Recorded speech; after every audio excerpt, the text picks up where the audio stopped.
Leadership and Philanthropy Award, 2022. Seed Foundation, publishers of Sun City TV Africa magazine, has announced date for the 2022 edition of the Africa Leadership and Philanthropy Award.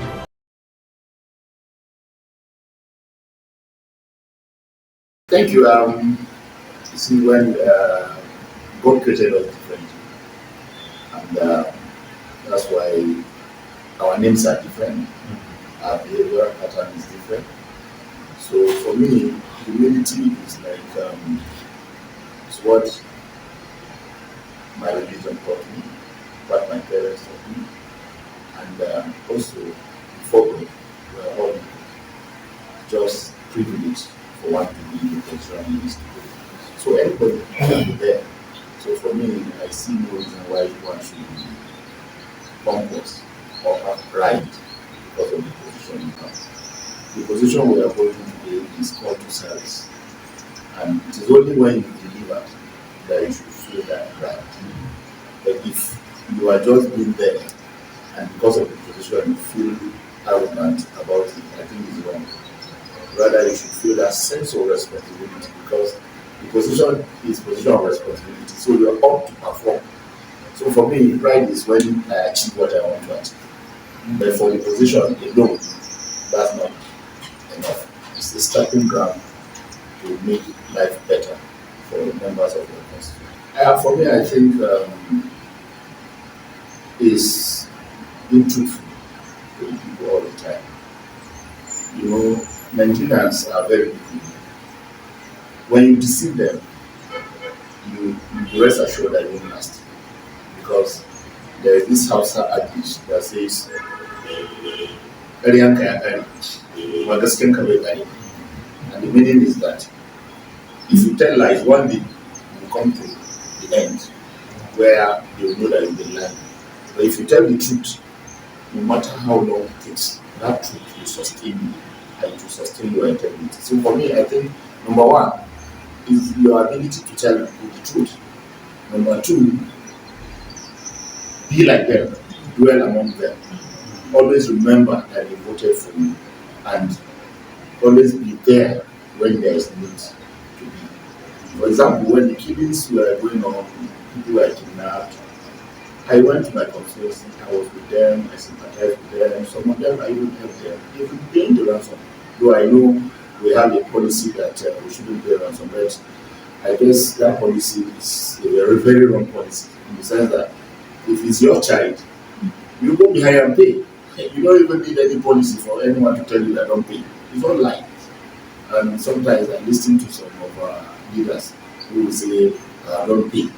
I just feel that they are just being not truthful with themselves. Because if it's your mother that has been kidnapped, you go behind and pay. There is no way you say the policy of the government is that you will pay ransom. You have to pay. But it's all deceit. But maybe again, it's a way of deterring people from paying. But of course, it cannot be entirely true. People will have to go find a way to get back their loved ones. So for me, the truthfulness of my nature and also dwelling among my people, make sure that you don't just get elected and go to a position and forget about them. You have to always come home. Be with them in their time of grief, be with them when they are happy. That's just it. And make sure that you do what they can appreciate. For example, I've had a lot of training for my people, some constituency projects. There are many that I've been able to deliver to our people. The problem sometimes we always have is because lack of implementation of the budget to 100%. And there's where, again, people need to be educated. I give an example. Sometimes you have a constituency project that is up to 50 million. That's the provision in the budget. But at the end of the day, implementation, you see that the government releases only 30 million. But people just go keep the budget and say, oh, this project was done for 50 million. They won't care about was the entire money as captured in budget released. If it wasn't, then you need to explain to them. So these are part of the things that make most of politicians not to come back. Because, like I said, if a project is captured in the budget for 100 million or 50 million, and at the end of the day, the government releases only 50% for the project, you will be rest assured that the project may not be completed, or it may be completed in phases. Now, what people just go is they will just look at the budget and say, no, the provision was 100 million, so this job was done at 100 million. They need somebody to explain to them that, look, this entire money was not released. This is what was released. So that's part of being truthful. But again, there are some politicians that are very bad that even when 30% is released, they will not even ask the contractor to do the right thing. They will go behind and tell the contractor to give them some money. And once you collect money from a contractor, you are going to that the job will substandard. You can't defend it. And that's what has been happening. Yeah, because I believe reporting the truth about what is happening is what will help this country. I give you instances. The government did not want the press to report the truth about the happenings in some of their constituencies because they felt they have not performed their function in terms of protecting lives and property. If the government is not doing it, somebody needs to tell the government. Somebody needs to tell the world. Why should we pretend? It's like you have an ailment and you don't want anybody to know. Try to solve it yourself. For me, I believe no matter how strong the country is, we need alliances. We need help. We need to collaborate with other countries who are better than us in particular areas so that we can get problems solved. So for me, I think there's nothing like being shy that we will go out and look for help. And that's that was what I did when I had a press conference. And I said, if we have failed, there's nothing wrong in us looking for help from advanced countries like America. Today, we can approach them to help us. It is not failure. It's a sign that you know what you are doing. Now, should we keep quiet and our people are being disseminated all the time? How long should we wait before we now say, look, in terms of security, we cannot do it, we need help? I mean, it's very straightforward. For me, accepting weaknesses is part of leadership. Any leader that will not accept where he has weaknesses is not a good leader. Because it means that you don't accept that you have a weakness. Now, the moment you don't accept you have a weakness, it means that you will never solve that problem. But when you accept that, look, I know I'm weak in this aspect and I will need help. Perfect. That's the type of leadership we need. And the government wanted to go against the reportage that the press should know. Like I said, that is very, very wrong. Let the world know. Let Nigeria know what is happening. And possibly, international organizations will come to our aid. But when we continue to hide our sickness, it means that we are ready to die with it. And I think that's all right. Of course, we go to the parliament and talk. I think I have on tape several of my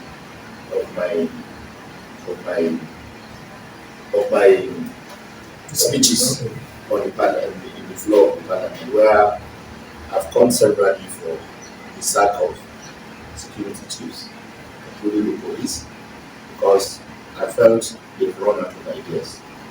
When you are called a general, you are supposed to know good conventional and unconventional warfare. But when you ask them, they tell you, Boko Haram, the way you behave is unconventional. Nobody is asking you to solve the problem conventionally. If you are trained both conventional and unconventional, then you should be able to have ideas on how to go about it. So I've called for the sack of security chiefs when the water was there, and it was aired in many media houses. This is part of it. Secondly, of course, we call for the federal government to provide food, clothing, and sleeping materials to our people in case where they are displaced. These are part of the things we do in Parliament, and I think I have no emotion like that, and the federal government has come to the aid of people there who are displaced. Now, the second issue we go about is to liaise with your government. I've held different talks with our governor, and I told him what people are going through. Of course, he knows some of them, but I think because I am more on the ground, I can tell him specifics of what I know is happening. Now, what I think should have been done, or should still be done, is that I think what I've realized in this country is that people are not punished when they don't do their job, rather they are punished. For me, if I am the chief of air staff and we have a helicopter that failed, up to today I'm waiting to hear the report. Somebody must be, somebody must be a culprit for that plane to fall. Somebody did not do the job. But this is over a year. We lost the chief of air staff. I don't have any report about it.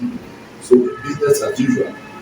When you give a security man ability to guide a particular place, you come there is still in there, you didn't do anything to him, he goes scot-free. Why don't others do it? So for me, until when people are reminded for negligence of duty, that's the first thing. Now, if people know that, as today, I'm sorry, but this is not true. If you ask a lot of people that joined the army today, they didn't join the army because they want to protect Nigeria. They joined the army because they have no job. So how can that kind of person sacrifice for the nation? His interest is not about the nation. His interest is that, oh, let me have a job to do. So tell me, how many today are in the military who truly want to defend the country? They are just there because they want to make money or because they are frustrated. I've asked different people who want to join the army, and I said, oh, why do you want to join the military? They'll tell you, which other job do we have? So, do you expect such a person to be dedicated to the call of service? Now, this is the human factor in the military we have today in this country. Are they really sincere? That's one. Number two, as a parliamentarian, what we have done is to make sure that every money that has been requested by Mr. President, who is the commander-in-chief in the budget, is that we approve it. Now, when we approve it, some top-notch military officers believe that it's their time to make money. And that money will not go down to pay the allowances of those soldiers, those foot soldiers who are in the war front, in the theater of war. The allowances don't go to them. Now, when you ask, what was this money used for? They will tell you no, that for the sake of the security of the nation, there are certain things or items, military-wide, that you don't divulge information about. So you find yourself in the quagmire because you cannot really say if the money was used judiciously or not. You can't count the number of bullets that were wasted in the forest. So how do you say, oh, they have exhausted the bullets or not? So I think we need people that truly are patriotic to solve the problems of the insecurity we have today. Patriotism is very, very important. Apart from that, of course, equipping our military, making sure that they have up-to-date equipment in terms of technology. Technology has solved a lot of problems today. I remember there was an instance where an American was kidnapped in Mexico. I don't know how the American came into this country, took him away alive. How did they do it? Why don't we want to learn? Now, two things is either our leadership, either military or politically, are complicit, or they run out of ideas. Now, if they run out of ideas, they should leave. That's just it. They should leave, and let others try.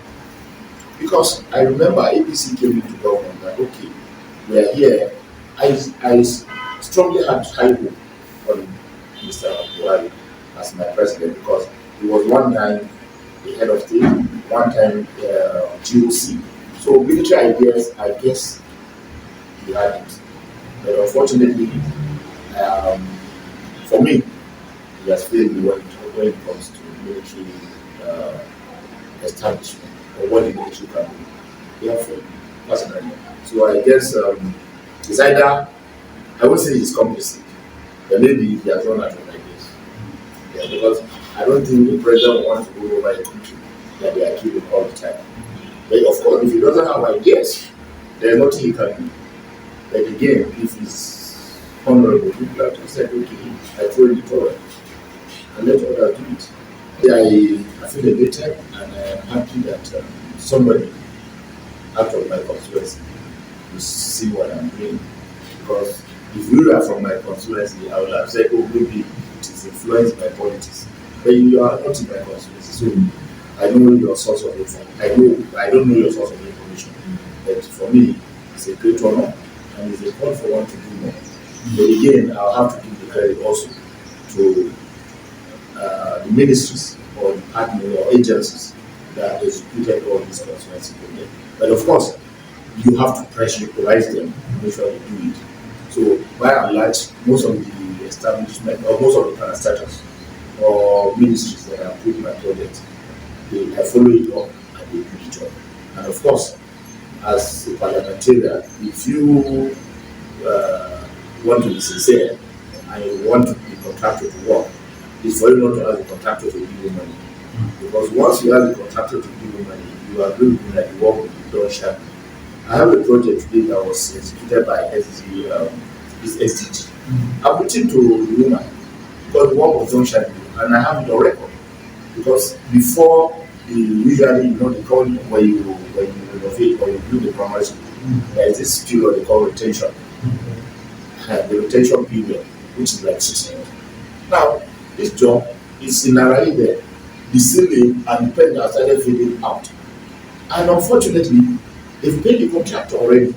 I wrote, and I have it as evidence because before then, members of my constituency were saying, let me put it there, I've chopped the money. And I don't even know the contractor, I only have the number. I don't have any dealings with contractors. I believe if you are given a job, just do your job. And if you see most of the letters, like those ministries or parastatals that have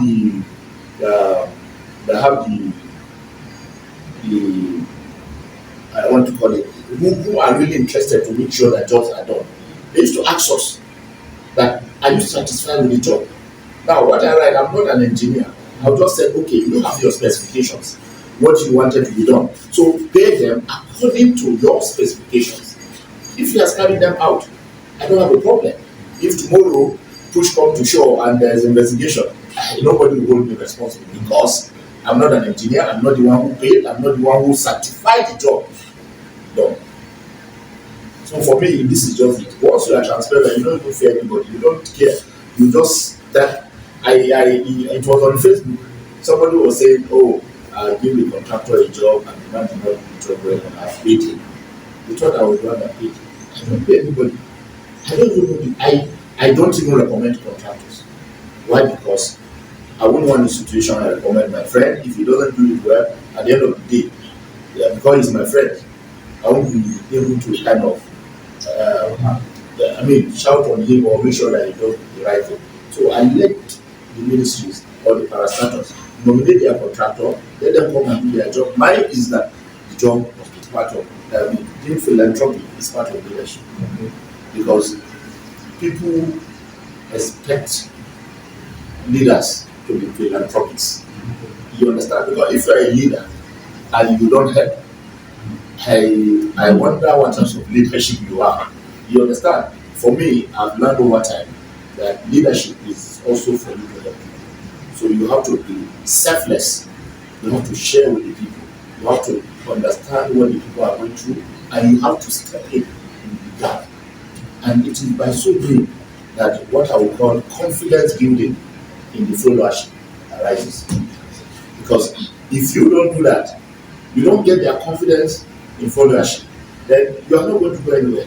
For me, it has helped me over time because, like I said, I've won election over like 6 times, and it's because of the confidence the followership have me. If I tell them this is white, they believe me. City TV, one people, one voice.